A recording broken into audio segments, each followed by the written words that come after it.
Hello, everyone. I am back solo this week. I hope you all enjoyed Anna's episode last time. I really enjoyed recording it. It was quite the experience because obviously I know Anna, and to talk to my friend, but also try to make it interesting for everyone else to listen to was a challenge, but I hope it come across well and you got something out of it. Anna's wonderful. So thank you for tuning back in if you found me through that episode last time. Welcome to the usual kind of way I sit and ramble for a little while about all things interesting, all things content, and a little bit about, general life. If you are new around here or you have been around since the first episode and you haven't rated the podcast, I will just ask, please do rate it 5 stars or however you do in whichever platform you're listening to. If you're on YouTube, please hit like and subscribe. And 5 stars on Spotify. It really helps. It helps me know the direction I'm going in. Tell a friend. Let them know about this place. If all of you told a friend, it would make my day. So tell a friend, say to them, stop what you're doing and listen, and I'd appreciate it. I actually missed chatting to you all last episode. I loved talking to Anna, but I feel like there was a little hole in my fortnight, which was chatting to you about the goings on. I've got a few bits to catch you up on over the last, I'd say it's going to be 4 weeks, isn't it, basically, with the 2 episodes. I felt like I should start with, I went to a really exciting panel a few weeks ago. I'm so bad with timelines. I just about knew that it was Wednesday today on stream. So I went to this lovely, almost like a seminar by somewhere called We Are Cooler, at We Are Cooler on socials. Now I know the very, very lovely person that kind of heads the show there. He's wonderful, but his content is honestly amazing, and I actually look to his stuff for inspiration a lot of the time. So their company kind of run the social media for quite well-known brands. As an example, one of them is Burger King UK, and the tweets or the X's, what do you call them, coming out of Burger King UK are something to behold. So if you're interested, go and check out the tweets and you'll know exactly what I mean. So anyway, this seminar come up and I thought, right, that's it. I have to go because I value what their output is so much in my day to day. I genuinely look up to it. I gain inspiration from it. So I went along. On the panel was the guy in particular, James. There was also Bex, who I used to work with at Xbox, was on the panel. She's wonderful, absolutely wonderful, an absolute machine when it comes to content. And so I wanted to go along and check it out. And it was absolutely fantastic. I saw a few familiar faces in the audience. As you might know, if you're kind of in the gaming scene, you seem to see the same people at each event, which is a good thing. And also meet others. So I always do try to make sure that I go to kind of put myself out there. It doesn't necessarily come naturally for me. I don't know, how do you feel about that? Does it come naturally to you to kind of put yourself in a room and go, hey, let's swap ideas? Or it's a difficult one, isn't it? It definitely doesn't come naturally to me. But in lockdown, I don't know about you. I know I talked about New Year's resolutions and things, but in lockdown, with all the gaming events stopped, I thought I want to make sure I go to more because I just kind of found Twitch in lockdown properly. And I realised, I missed that aspect of it. So I really do make it. I tried to go to gaming events, TwitchCon. I'm not sure I'll be going this year. Insomnia and kind of things like this. Anyway, the panel was wonderful. And there was this really amazing, inspirational person on it. And his name was Alfred. And he was just lovely. I met him just before the panel because I was catching up with Bex. He was just a lovely energy, a wonderful person to just, one of those people when you just meet them and you're like, what a wonderful energy he has. Alfred Samba. He was the ex-head of social for Gymshark. So he was kind of on the panel, like talking about his experiences, answering questions, all about content, right? And I just found him, like, I just wanted to, what he was saying, I wanted to hear, And it got me thinking about, like, what I really wanted to talk about in this episode was trust. Now, is such a huge word, but it got me really thinking. Trust. I trusted what Alfred had to say, and I'd never met him before. He, like, oozed this trust. That sounds weird. And it got me thinking, like, as a content creator, as a person in, like, life, how do you be that? How do you set that scene for people that meet you, people that listen to you, if you're a content creator, watch you, you're listening here, and to get that trust, what is the magic ingredient? And why are there particular people that we trust in, like, our day to day?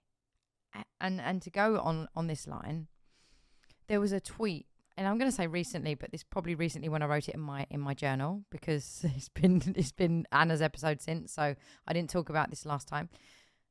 Mr. Beast, right? Stay with me here. Mr. Beast tweeted recently. I will give, I think it was $75,000 to someone who retweets this tweet. As the story stands, I think he kind of done a bit of an experiment on X, showing the monetization of it. Like, how his YouTube videos gain a lot of revenue. He was kind of doing a test on a video on X, because Elon has been putting in this kind of system where you can put longer form content on there, I believe. So this is where it all came from. So he done this experiment. I think he used a reused video from YouTube, popped it on X to see what it would do.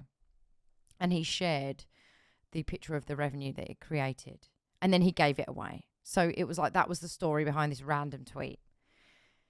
I believed that tweet. Why did I believe that tweet?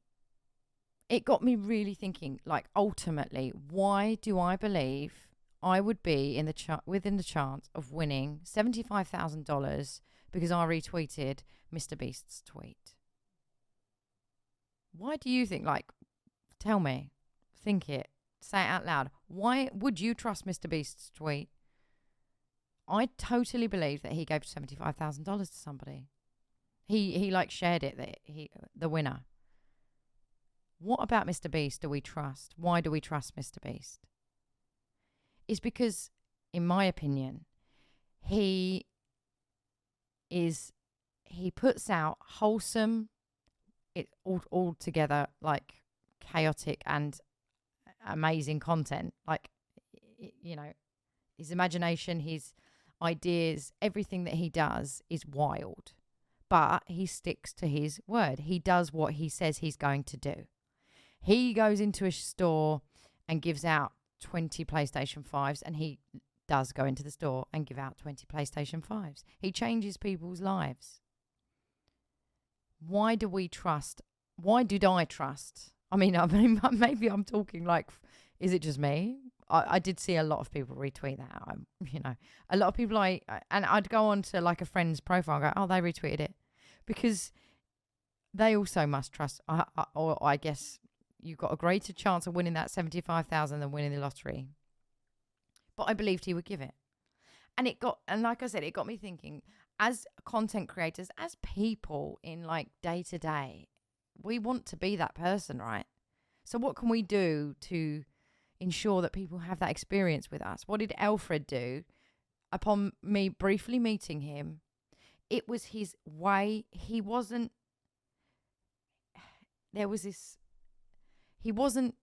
said this, I did note it down.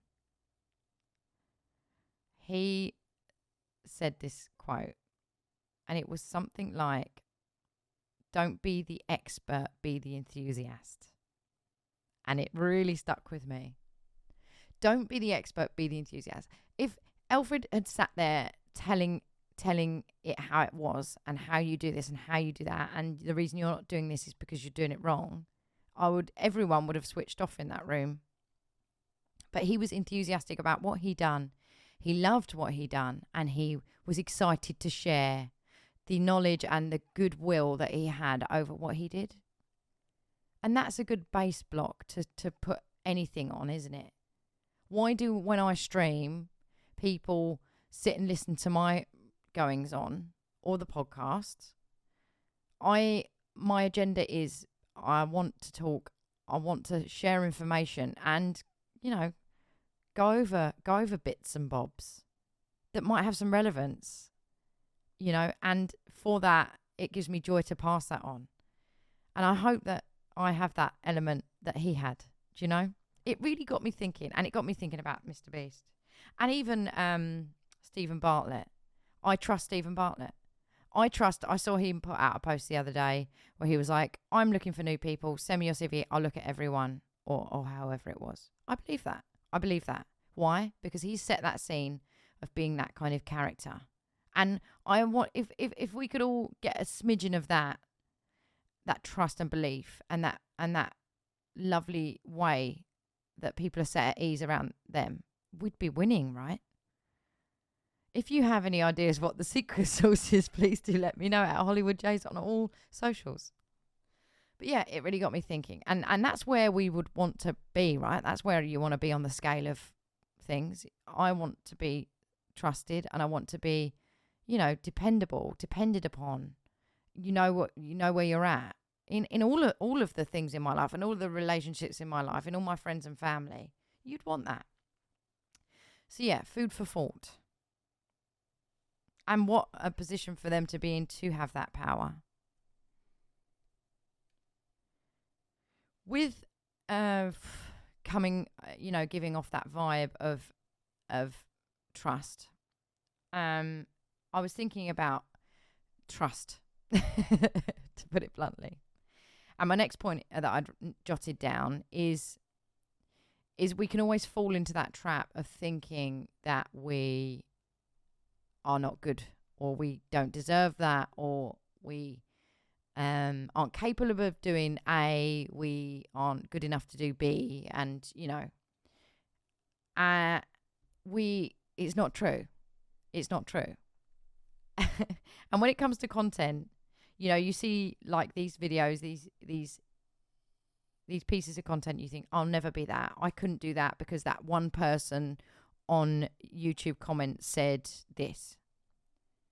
I want to sit here and tell you that it's wrong.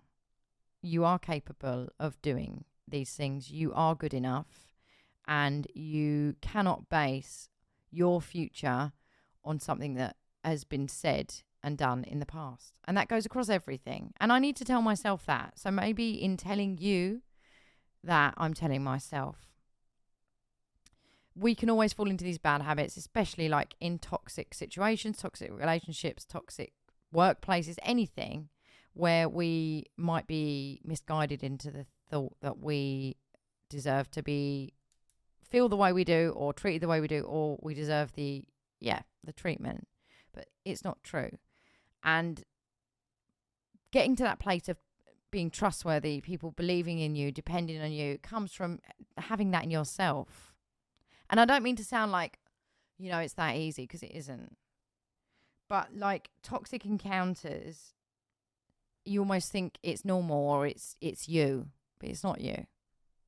So to find that place where we can put out good vibes, good content, create exciting and fun things, we really, really need to truly believe that we can, and that is us, and we deserve that output. It starts with you. So I'm going to be honest with you. Growing up, I was extremely shy, to a point where at school I couldn't even talk in a lesson. I'd go like bright red, and I was like obsessed with thinking I've got something wrong that I go red. There's these things you can do to stop that, like surgery on a gland. Like, honestly, I know it sounds wild, but I was like that shy. I was bullied at school quite badly.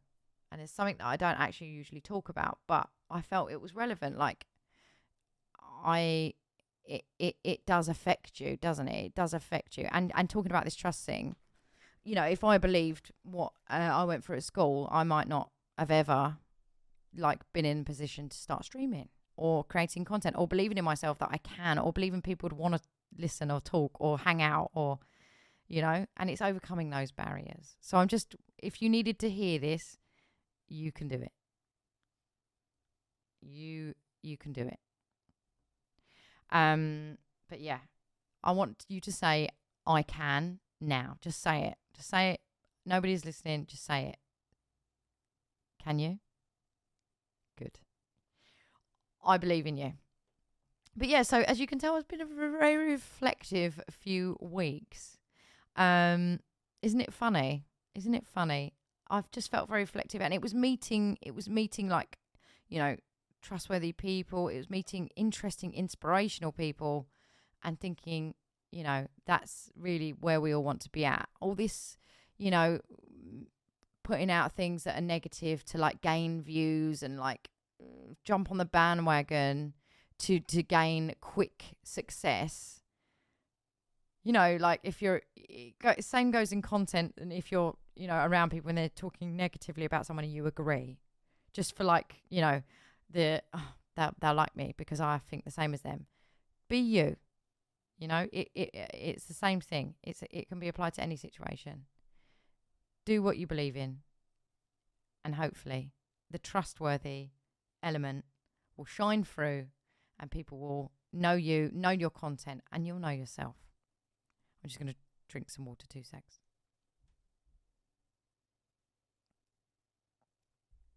I have a couple of updates about. Sorry, I spoke so much then, so my mouth went very dry.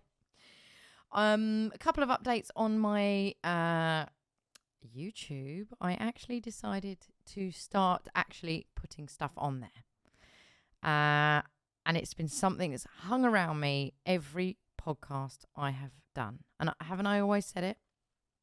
But I'm doing it, and do you know what? It's actually working.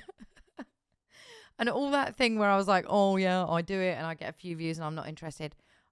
It's been working. It has been working.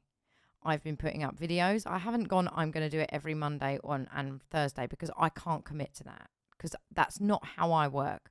What I've been doing is I've been recording and just putting it up. Recording, putting it up, recording, putting it up. I'm not thinking, right, I've got to do this by this day. I have taken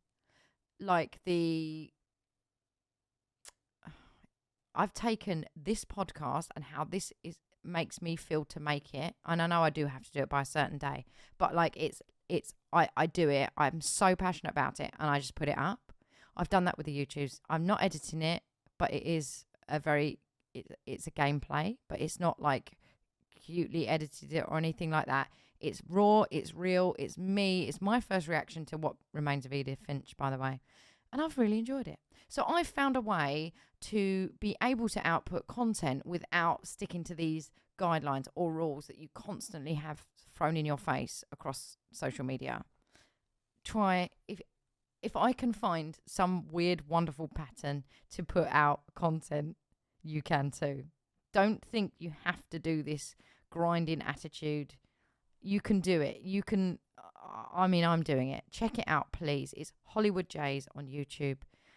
I'd really appreciate it. If you have come from the podcast and the podcast on there, if you have come from there, let me know, please. But I'm telling you, I'm really loving the kind of no rules thing about YouTube. So I was excited to tell you guys that. Also, on another random piece of content related things, I have TikTok, right? I've talked to you guys about it. I've done live streams, and it's kind of gaming related TikTok.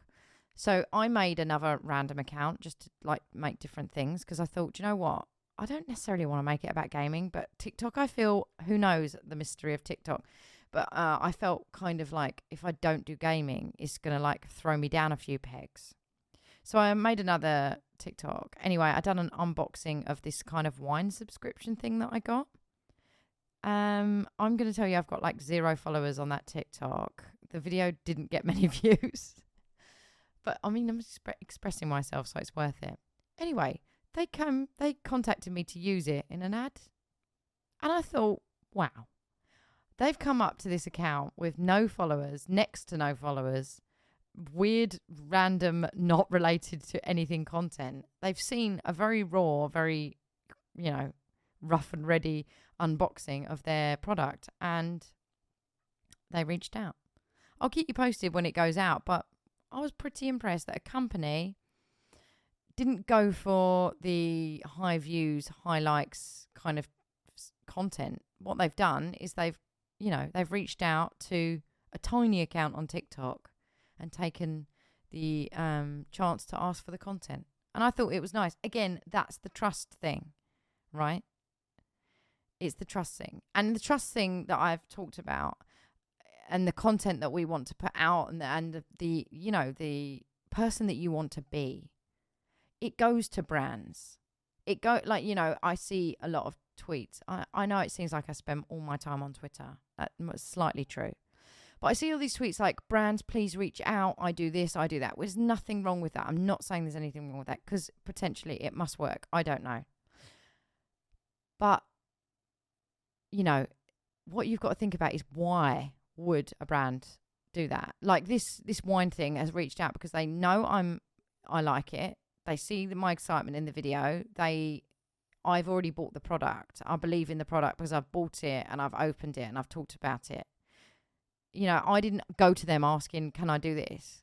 They've come to me. And it got me thinking about, that whole, why do brands want to work with you? And why do you want to work with the brands? It's not all about getting things, which is a big part of a lot of the reason why people do kind of these reaching out things. And they might not necessarily need the product, but it's a product. And it's all about believing in yourself and what you want to represent and what you believe in. There's no point in going and kind of like fishnetting a load of brands because they're the thing to work for in gaming in particular, say. To kind of cast your net wide and get anything, it's, if everybody's doing that, they don't have to go far. But if you love a brand and you really believe in their product and you reach out to them with, your personal experience about it, and it doesn't look like you've just copied and pasted their name out of a sentence, I think it will go a lot further. Why don't you try on the next time you try to reach out or make some sort of connection with a brand? Why not show that you've used it for a while? Why not talk about why it fits you rather than why the brand should have you? Why does the product fit you rather than why the brand should have you? And just see where it gets you. And if you hear any feedback from that, please let me know. I'd really be interested to find out. It's always a difficult thing, isn't it, talking to brands? I was hoping to get a guest on here that knows how to talk to brands very well, and I'll keep you posted whether they do appear. But yeah, that's my 2 cents. I hope that you've had a fantastic few weeks while I've not been able to check in with you. I really, really do enjoy doing these podcasts, and we're halfway through my I'm going to do 10 podcasts stretch. So we'll see where it takes us.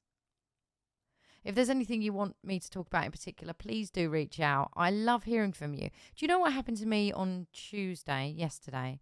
I was streaming and somebody came into the Twitch channel. You know who you are if you're listening right now.